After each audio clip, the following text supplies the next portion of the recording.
बिस्मिल्लाहिर्रहमानिर्रहीम। अस्सलाम वालेकुम स्टूडेंट्स। फैक्टराइजेशन के नए लेक्चर के साथ हाज़िर हैं।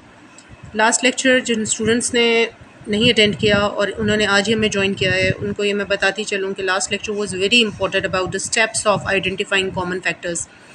लेकिन मेरी पूरी कोशिश होगी कि आज भी, चूँकि मैंने सिंपल क्वेश्चंस ही सॉल्व करने हैं, तो आज भी मैं वो पूरे स्टेप्स एक्सप्लेन कर पाऊँ जो आइडेंटिफाइंग कॉमन फैक्टर्स को ईज़ी बना देते हैं। तो फैक्टराइजेशन की सबसे सिंपल और बेसिक टेक्निक का नाम ही आइडेंटिफाइंग कॉमन फैक्टर्स है, जो आगे चलकर बाकी तमाम टेक्निक्स का भी पार्ट बनेंगे। वहाँ पर भी समटाइम्स इनको अडॉप्ट करना पड़ता है, क्योंकि ये फर्स्ट बेसिक स्टेप है जिसके बाद फैक्टराइजेशन कंप्लीट हो जाती है इन क्वेश्चंस की हद तक जो अभी मैं सॉल्व कर रही हूँ।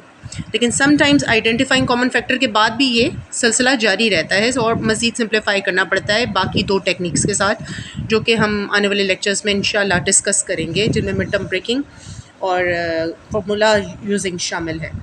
तो अभी हम आइडेंटिफाइंग कॉमन फैक्टर्स के हवाले से ही अलजेब्रिक फंक्शंस ले रहे हैं, जो बहुत जल्दी सिंप्लीफाई हो जाते हैं, और उनमें मैं पिछले लेक्चर्स के तमाम स्टेप्स फॉलो करवाने की कोशिश करूँगी। आज वंस अगेन जी हमारे पास एक ऐसा ही अलजेब्रिक फंक्शन है जिसमें 2 टर्म्स हैं। तो हमने टोटल 2 टर्म्स अपनी यहाँ राइट कर ली। एक 15y² है और एक 20y है। मैंने उस दिन की तरह 15 और 20 दोनों टर्म्स के कोफिशिएंट्स को सेपरेट कर लिया। 15 के साथ वेरिएबल y² है, y² means y multiply by y, और यहाँ जी सिर्फ 1y है, मतलब y की पावर 1 है, इसलिए मैंने यहाँ y मेंशन कर दिया। यानी 15 मल्टीप्लाई बाय y² को y और 20y को 20 मल्टीप्लाई बाय y की फॉर्म में लिख दिया। नाउ कोफिशिएंट्स में से सबसे पहले कॉमन देखते हैं जी। 15 और 20 में कॉमन क्या है? कॉमन है जी 5, क्योंकि दोनों ही 5 के टेबल पर डिविजिबल हैं। 5 3 ज़ा 15 एंड 5 4 ज़ा 20, इसलिए कॉमन हमने बाहर निकाल लिया 5। और इधर से जी y is common with y, और हमने ये यहाँ सेपरेट कर लिया। So the total common term in both of these 2 terms is 5y। अब इस 5y से हमने क्वेश्चन प्रोसीड करना है। आपने अपनी बेसिक टर्म्स, बेसिक क्वेश्चन दोबारा यहाँ नोट डाउन करना है। नोट डाउन करने के बाद आपने जो कॉमन फैक्टर लिया है उसे यहाँ ब्रैकेट से बाहर लिख देना है। मैंने लास्ट लेक्चर में भी आप लोगों को बताया था कि यहाँ तो मैंने सोल्यूशन भी लिख दिया है ना। तो 5y ब्रैकेट दिस, अब इसके अंदर हमने फिलिंग करनी है। अच्छा जी, ये जो कॉमन टर्म है ये आपने ब्रैकेट से बाहर नोट डाउन कर दी। अब आपने फर्स्ट टर्म ली 15y², उसे इस कॉमन टर्म के साथ डिवाइड किया।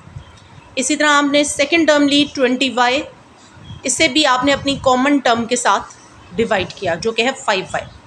अब जी कटिंग देख कर लें। 5 1 ज़ा 5, 5 3 ज़ा 15 and 1y is cancelled with 1y, only 1y is left.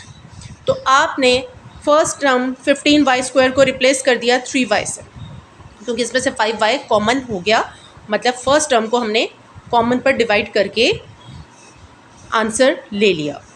फिर plus sign 20y second term divided by the same common term जो कि ऊपर हमने फाइंड की थी। अब इसकी कटिंग करवाइए। 5 4 ज़ा 20 and y is cancelled with y, only 4 is left in place of second term. So this is your final answer. So 5y and 3y plus 4 are the factors of this algebraic expression 15y² plus 20y. अब आप देख सकते हैं इससे ज़्यादा इसमें simplify होने की गुंजाइश नहीं है। 5 3 ज़ा 15y², ये फर्स्ट टर्म आपकी आ गई जी, प्लस 5 4 ज़ा 20y। मैंने उस दिन भी बताया था कि फैक्टर्स होते क्या हैं कि जब आप उनको मल्टीप्लाई करो तो आपका अलजेब्रिक फंक्शन वापस आ जाए। तो हमने कॉमन के प्रोसेस से फैक्टर्स फाइंड कर लिए। अब हमारे 2 फैक्टर्स हैं 5y and 3y plus 4, they both are the factors of this algebraic expression.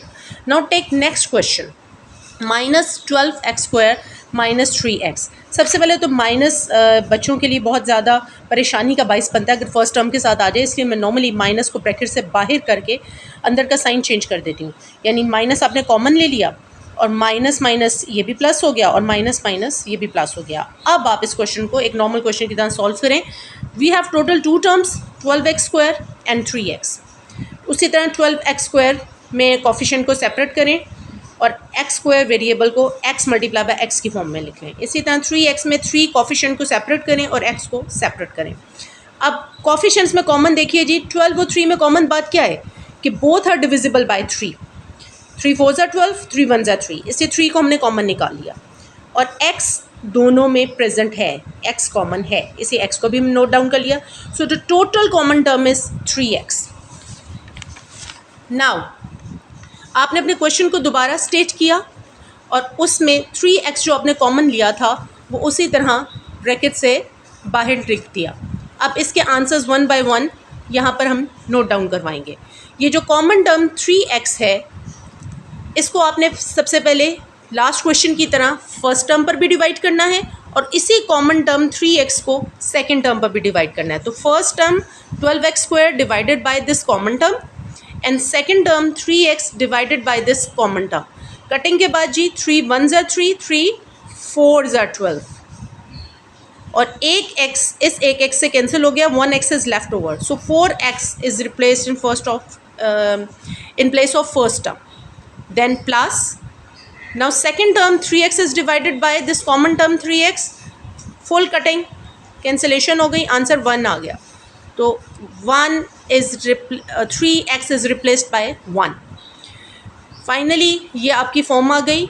Minus आपका पहले से चल रहा था, 3x आपकी कॉमन टर्म थी, इस कॉमन टर्म को आपने फर्स्ट टर्म पर भी डिवाइड किया, आपके सामने है, और इसी कॉमन टर्म को आपने सेकंड टर्म पर भी डिवाइड किया, ये भी आपके सामने है। तो इनसे जो लेफ़्ट ओवर्स आए हैं वो मैंने इनकी जगह रिप्लेस कर दी हैं। So there is no more steps required over here क्योंकि ऑलरेडी सिंप्लीफाइड हो गया है। So we can say that 3x and 4x + 1 are the factors of our algebraic expression. इन दोनों को मल्टीप्लाई करें तो ये एल्जेब्रिक एक्सप्रेशन वापस आ जाता है। तो हमारे आज के एल्जेब्रिक एक्सप्रेशन के ये दो फैक्टर्स हैं, 3x and 4x + 1। Hopefully class students you have followed it.